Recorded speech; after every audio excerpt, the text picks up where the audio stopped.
जमाने को पीछे कहीं छोड़ दे हम, चलो आज सारी हदें तोड़ दे हम।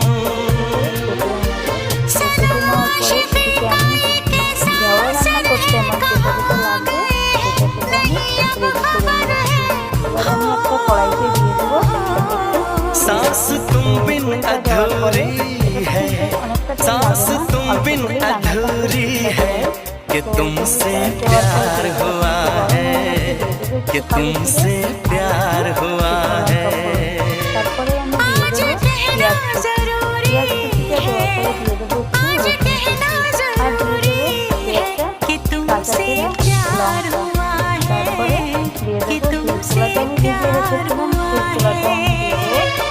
बड़ी मुश्किल ये दूरी। আমি দিয়ে দেবো যে ঘেওড়াটা আমি কেটে রেখেছিলাম সেই ঘেওড়াগুলো দিয়ে দেব।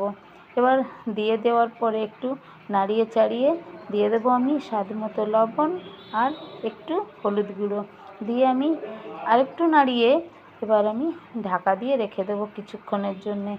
তো আবার একটু ঢাকাটা খুলে দেখব, আমার এই রান্নাটাতে কিন্তু অনেকটা জল ছেড়ে দেবে। তো জল ছেড়ে দিয়েছে, তারপরে আরেকটু কিছুক্ষণ ঢাকা দিয়ে রেখে আমার রান্নাটা কমপ্লিট হয়ে গেছে। এবার নামিয়ে নেব, কারণ এই রান্নাটা কিন্তু খুবই টেস্টিদার হয়, খুবই সুস্বাদু হয় এবং উপকারিতা সবজিও। তো যাই হোক, আমার রান্না হয়ে গেছে, এবার খেতে হবে, খাওয়ার পালা। রেসিপিটা যদি তোমাদের ভালো লেগে থাকে তাহলে তোমরাও বাড়িতে এইভাবে ট্রাই করে দেখো। বাই, টাটা, ফিরে আসবো আবার একটা ভিডিওর সঙ্গে।